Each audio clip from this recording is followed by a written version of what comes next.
Agora sim, muito bem-vindos, pessoal. Estamos começando mais uma live de How to Start a Startup da YCombinator em parceria com a Stanford University. Nós vamos ver agora a aula 4, que é falando sobre construindo produto, falando com usuários e crescendo, né, da Adora Chung.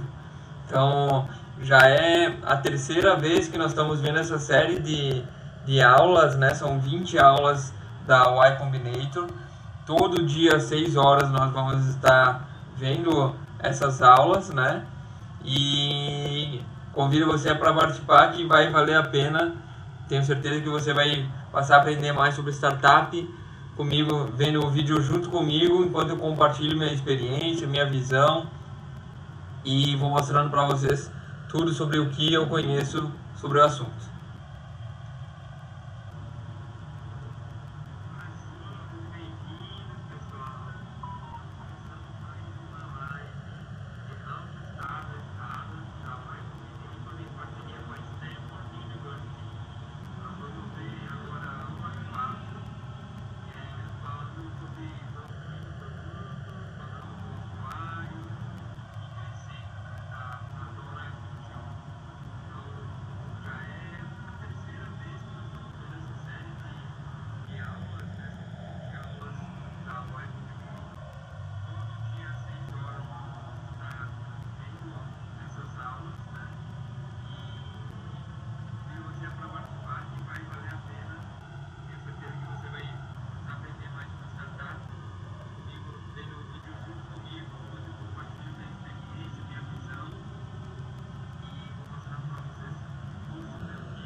Então vamos lá, vamos assistir mais um episódio.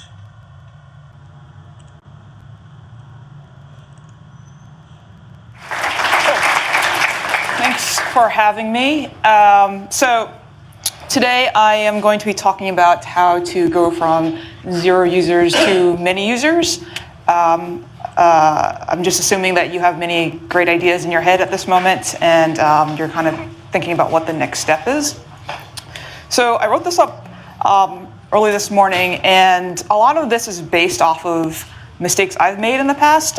So as Sam mentioned, I went through YC in 2010 and spent 3 years basically going back and forth, pivoting a bunch of times, starting over a bunch of times, and have learned a lot about what not to do if I were to start another startup after HomeJoy, if that should ever happen. And so a lot of it comes from failure and just telling you about what you shouldn't do, and kind of making generalizations of what you should do from that. So just a reminder that this is sort of, all advice you should take as directionally good guidance. Like it's kind of in the right direction, but every business is different. You're different. I'm not you. And so just take everything with, that in mind.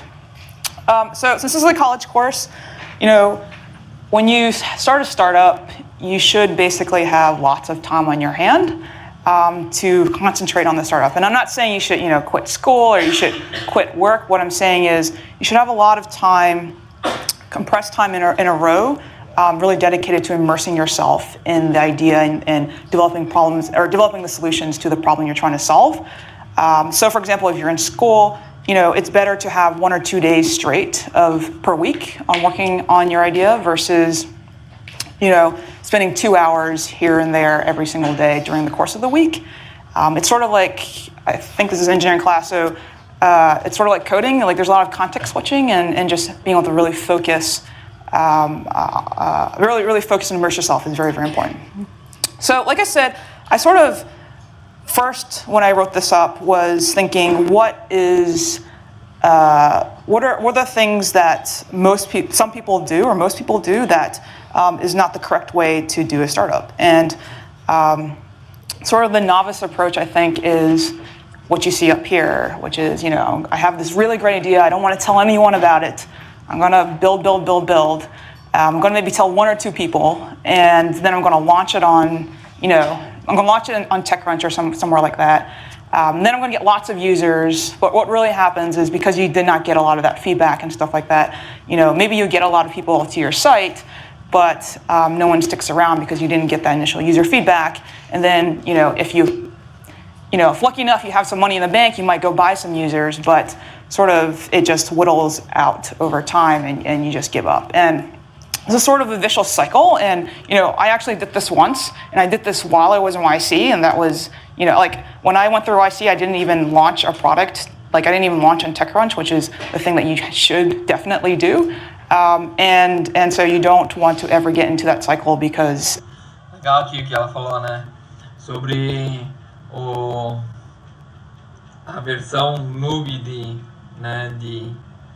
a versão de noob, de newbie. Cara, basicamente você não deve querer construir um produto em segredo. Você precisa compartilhar com outras pessoas, porque é justamente o feedback que vai fazer você crescer. É o feedback que vai fazer você entender se você está construindo um produto no caminho certo, se o problema que você está trabalhando em cima realmente é o problema, se a dor é latente mesmo, né? Então, esqueça esse negócio de construir esse produto em segredo, né? Então, compartilhe, muito dificilmente vão copiar a sua ideia, né? Eu acho que vai muito mais na capacidade de execução da ideia em si, né? Então, construa o produto compartilhando tudo que você está fazendo. Esqueça esse negócio de fazer lançamento na imprensa, né? Então, não tem necessidade. Deixa que o produto cresça, né? E que a empresa e a startup cresça bastante o suficiente para gerar, e com o resultado que estiver gerando, daí vai atrair a atenção da mídia, né? Depois que conseguir investimento, sei lá, ou depois que conseguir milhares de usuários, é que você deve se preocupar em se posicionar melhor na mídia, né? E outros erros é você continuamente lançar um site e ficar esperando por usuários, né? Esperando os visitantes chegarem e tudo mais. E outro erro maior ainda é você comprar os usuários, né? Então, você pagar para os usuários fazerem uso do seu produto, da sua plataforma, do seu software. E aí, no fim das contas, chegar nesse ciclo em que você acaba desistindo, porque você fez tudo isso e não se sente motivado, né? Acaba não conseguindo levar adiante o projeto, né? Então tem que cuidar muito isso. You'll just end up with nothing good. So the next thing is, you have an idea, and you should really think about what the idea is really solving. Like, what is the actual problem? And so their problem statement you should be able to describe it in one sentence. And then you should think, how does that problem relate to me? Am I really passionate about that problem? And then you should think, okay, it's a problem I have. Is it a problem that other people have? And sort of verify that by, just going out and talking to people. One of the biggest mistakes I've made is, we started, my co-founder and I, who is also my brother, he and I started a company called Pathjoy in 2009, 2010. And our goal was basically to, we had two goals in mind. One is to create a company that made people really happy, and create a company that was very, very impactful. And so a good proxy for that is to just create a huge, big company. And so we thought, okay, here's sort of where we're going to solve is, make people happier. And we first went to the notion of who are the people that made people happy. And we came up with life coaches and therapists. So it seemed kind of obvious to just create a platform for life coaches and therapists. And what happened as a result, though, was that, when we started using the product ourselves, we're not cynical people by any means, but life coaches and therapists are just not people we would use ourselves. It was sort of useless to us. And so it wasn't even a problem we had, and certainly wasn't something we were super passionate about building out, yet we spent, almost a year trying to do this. And so if you just start, from T equals 0, just think about this before you even build any product, I think you can save yourself a lot of headache down the road from doing something you don't want to do. So, say you have a problem and you're able to state it. Where do you start? How do you think of solutions? So the first thing you should do is think of what the industry that you are getting yourself into.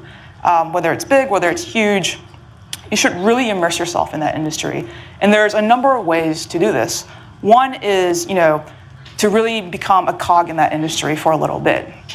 And so it might seem a little counterintuitive to do this because most people say, if you really want to disrupt an industry, you should really not be this, player in it. You should, someone who spent 20 or 30 years in an industry probably does, sit in their ways and is just used to the way things work and really can't think about what the inefficiencies are or the things that you can, quote unquote, disrupt.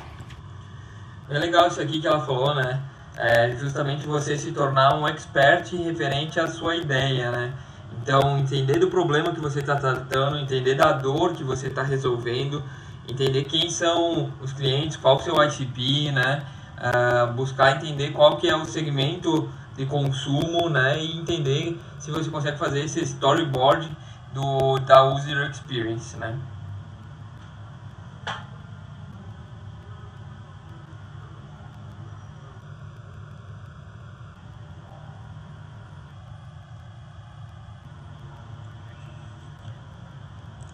But, however, as a noob, coming into the industry, you really should take, 1 or 2 months just really understanding what all the little bits and pieces of the industry are and how it works.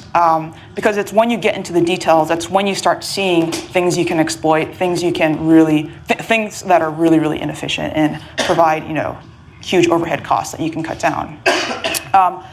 And so an example of this is, when we started HomeJoy, we decided we started with the cleaning industry, and when we started, we just were cleaners ourselves. And we started to clean houses, and what we found out really quickly was that we were very bad cleaners. And so as a result, we said, okay, we gotta learn more about this, and we went to buy books. And we bought books about how to clean, which helped maybe a little bit. We learned a little bit more about cleaning supplies. But it's sort of like basketball, you can watch and you can learn, or you can watch and read about basketball, but you're not going to get better at it if you don't actually, train and, throw a basketball around and throw into the hoop. And so we decided one of us basically had to go and learn how to clean. And so we went, or get trained by, a professional, some sort of professional training program if that existed. And that meant we actually went to get a job at a cleaning company itself. And the cool thing was that, I learned how to clean from, training for the few weeks that I was there at the cleaning company. But the even better thing was that I learned a lot about how a local cleaning company worked. And in that sense, I learned why a local cleaning company could not become huge like HomeJoy is today. And that's because they have, they're pretty old school and they have a lot of things, just from anywhere from booking the customer to optimizing the cleaner schedules was just done very inefficiently. And so so when you go, if you are in a situation like mine where, there's a service element of it, you should go and do that service yourself. If your thing is related to restaurants, you should become a waiter. If it's related to, painting, become a painter and kind of get in the shoes of your customers from all angles of what you're trying to build. the other thing is there's also a level of obsessiveness that you should have with it too as well. Like you should be so obsessed to know like what everybody in the space is doing. And it's things like, running a list of all the potential competitors or similar types of companies, Google searching it and clicking on every single link and reading every single article from like search result number 1 to 1,000. I found all potential competitors, big and small, and if they're public, I would go read their S1s. I would go read all their quarterly financials. I would sit on the earnings calls. There's most of these. You don't get much out of it, but there's just these golden nuggets that you'll find once in a while, and you won't be able to find that unless you actually go through the work of getting all that information in your head. So yeah, you should become an expert in the industry. There should be no doubt when you're building this that you are the expert, so that people trust you when you're building this product.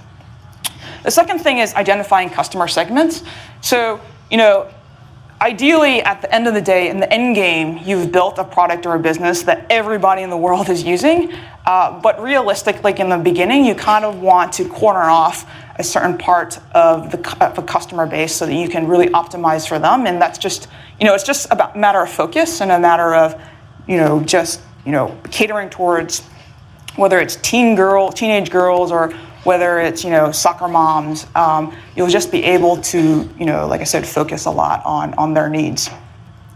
And lastly, before you even create the product, before you put code down, you should really storyboard out the ideal user experience of how you're going to solve the problem. And that's not just meaning, the website itself.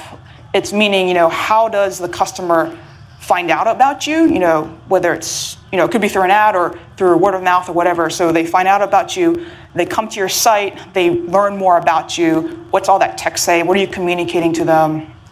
To the actual, when they sign up for the product or they purchase the service, what are they actually getting? To after they finish using the product or after they finish using the service, what's, there's sort of like an evaluation period, like they leave you a review or they leave comments or whatnot, and just being able to go through that whole flow and visualize in your head, like just envision what the perfect user experience is, and then put it down on paper, and then put it into code, and then start from there. So you have all these ideas in your head now. You kind of know what the core customer base you want to go after is, and you know like everything about the industry. What do you do next? So you start building your product. And the common phrase that most people use these days is like, you should build the MVP, minimal viable product. And I underline viable because I think a lot of people skip that part, and they just go out with a feature, and then the whole user experience in the very beginning is flat. So minimal viable product pretty much means, what is the smallest feature set that you should build to solve the problem that you're trying to solve. And I think if you go through the whole storyboard experience, you can kind of figure out that very quickly. But again, you have to be talking to users, right? You have to be potential users. You have to be seeing what is. Então, o mínimo produto viável, né, é o MVP, né? Basicamente, você pode ler sobre ele no livro do Eric Rice, sobre o Lean Startup, né? Mas é basicamente o máximo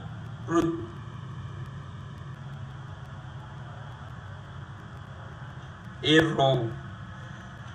Qual é o máximo? Eu esqueci, tinha um máximo, não. Mínimo produto viável, tinha um contraponto, eu não lembro agora como é que era. Mas mínimo produto viável é o mínimo recurso, enfim, tá. Então, deixa eu gravar de novo.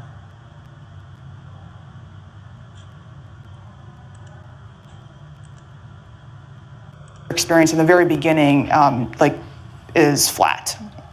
So minimal viable product pretty much means, what is the smallest feature set that you should build to solve the problem that you're trying to solve. And I think if you go through the whole storyboard experience, you can kind of figure out that very quickly. But again, you have to be talking to users, right? You have to be potential users. You have to be seeing what exists out there already and what you should be building to solve their immediate needs. And the second thing is, before you put things in front of a user. Bem legal isso que ela falou, né? Então, o mínimo produto viável é o mínimo conjunto de funcionalidades viável que você consegue colocar num software, no aplicativo, numa plataforma, né? Que ofereça o máximo valor possível para o usuário, né? Então, você pode ler um pouco sobre isso no livro do Eric Rice sobre Lean Startup.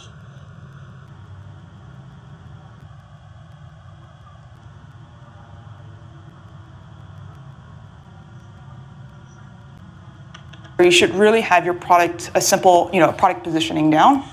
And what I mean by that is that, you should be able to go to, a person and you should be able to say, hey, this does X, Y, and Z within a sentence. And so, for example, at HomeJoy, we started off with something actually super complicated. We're an online platform for home services. We started with cleaning, and you can choose, blah, blah, blah, blah, and it just went off for paragraphs and paragraphs. When we present and we went to, potential users to come on our platform, they just get bored after the first few sentences. And so what we found out was that, we really needed this one-liner. The one-liner is very important, and it kind of describes the functional benefit of what you do. In the future, when you're trying to build a brand or whatnot, you should be able to describe, what are the emotional benefits and stuff like that. But you're starting with no users, you really need to tell them what they're going to get out of it. So we simply, after we changed our positioning to get your place clean for $20 an hour, then everyone got it. And we were able to get, users in the door that way. So you have a MVP going out there. Now, how do you get your first few users to start trying it? So your first few users should be, the obvious people, the people that you're connected with. You should use it, obviously, you and your co-founder should be using it. Your mom and dad should be using it. Your friends and coworkers should be using it. Beyond that, you want to get more user feedback. And so I've listed here kind of some of the obvious places to go to, and depending on what you're selling, you can take your pick of the draw here. So online communities, there's, on Hacker News now, there's the show HN, that's a great place, especially if you're building tools for developers and things like that. Local communities, so if you're building a consumer product, there are a lot of influential local community mailing lists, especially those for, parents. So those are places you might want to hit up too. Okay, so when you go to, by the way, HomeJoy, we actually tried all of these. So we used it ourselves, that was fine, because we were our own cleaner, so that was pretty easy. And then our parents lived in Milwaukee, so we were based in Mountain View, so that didn't work. Friends and coworkers are kind of like in San Francisco and elsewhere, so we didn't have too many of them use it. So we actually ended up in a dead end of not being able to convince many people to use this in the beginning. So what we did was, because we're in Mountain View, some of you guys might know, on Castor Street, they have street fairs there during the summertime. And so we'd go out and basically chase down people and try to get them to book a cleaning. And almost everyone would say no. Until one day, we just took advantage, it was a very hot and humid day. And what we noticed was, and this is like in any fair, people, there might be arts and crafts and things like that, and random people will, gravitate towards that, but everybody gravitates towards the food and drink area, especially on a hot day. So what we did was, okay, we figured we need to get in the middle of that, and by getting in the middle of that, we just took water bottles, froze them, and then we started handing out free bottles of water that were cold, and people just came to us. I think we basically guilt-tripped people into booking cleanings, but the proof in the pudding was that I figured most of these people were guilt-tripped into doing it, but when they went home, they didn't cancel on us. Well, some of them did, but majority of them did not, and so we felt like I thought, okay, that's good. I got to go clean their houses, but at least there's something we're actually solving here. I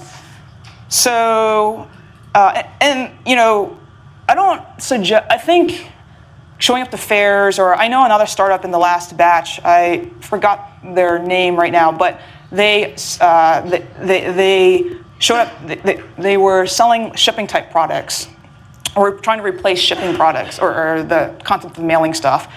And so they would show up to the U.S. Postal Office and just like find people who were trying to ship products and just take them out of line and try to get them to use your product and have them ship it for you. So you just have to go to places where people are going to really show up, and your conversion rate is going to be really, really low. But to go from 0 to 1 to 3 to 4, these are kind of things you might have to do. Okay, so you got some users using you. Now, what do you do with all these users? Customer feedback. So one, the first thing you should do is make sure there's a way for people to contact you. So support@homejoy.com. Ideally, there's a phone number. If you hook up a phone number, one really good idea is to make sure that you have voicemail or something like that, so you don't have to be picking it up all the time. But in any case, a way for people to get inbound feedback is good. But really, what you should be doing is going out to your users and talking with them. Get away from your desk and just get out and do the work. It seems like a slog, and it's going to be a slog, but this is where you're going to get the best feedback ever for your product. And this is going to teach you on what features you need to completely change, get rid of, or what features you need to build. And so one way to do this is to send out surveys, to get reviews after they've used the product. This is okay, but generally, people are only going to respond if they really love you or they really hate you, and you never get like the in-between. So kind of get the in-between, not get all the extremes, is to go out and actually meet the person that is using your product. And it's not a good idea to, I've seen people go out, meet the user, and they sit there, and it's like a laboratory, and it's like an inquisition almost. And you're kind of just like poking and poking and poking at them, like, why didn't you do that, why didn't you do that? That's not going to give you the best results. What you should really do is make it into a conversation. Get to know them, get them to feel comfortable, because you want to get them at a level where they feel like they should be honest with you to help you and improve things for you. So I found that actually taking people out for drinks and stuff like that was a very good way to do that. I'm not sure if all of you are old enough to do that, but you can take them for coffee.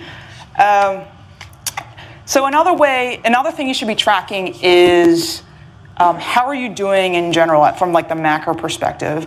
And the best way to do that is by tracking customer retention. That is the number of people that came in the door today, how many are coming back tomorrow, the next day, and so on and so forth. Usually over time, you're kind of looking at monthly retention. So people who came in the door today, are they still using it next month, and so on and so forth. The problem with that metric is that it takes forever to collect that data, and sometimes you don't have a month or 2 months or 3 months to figure that out. So a good leading indicator is actually collecting reviews and ratings, like 5-star, 4-star reviews, or collecting some notion of NPS, which is Net Promoter Score. So you're basically asking them from a rating from 0 to 10, how likely are they to recommend you to a friend, and calculating the NPS. And so over time, what you'll see is as you're building in new features, you should be able to see that the reviews or the retention is going up over time, which means you're doing a good job. If it's going down, you're doing a bad job. And if it's kind of staying the same, that means you probably need to go out and figure out what new things you should be building. The other thing is, I'll get to the qualitative thing later, but the one thing you should be wary of is the honesty curve, which is some people will just lie to you. So I was gonna just do it. So, I mean, this is like degrees of separation from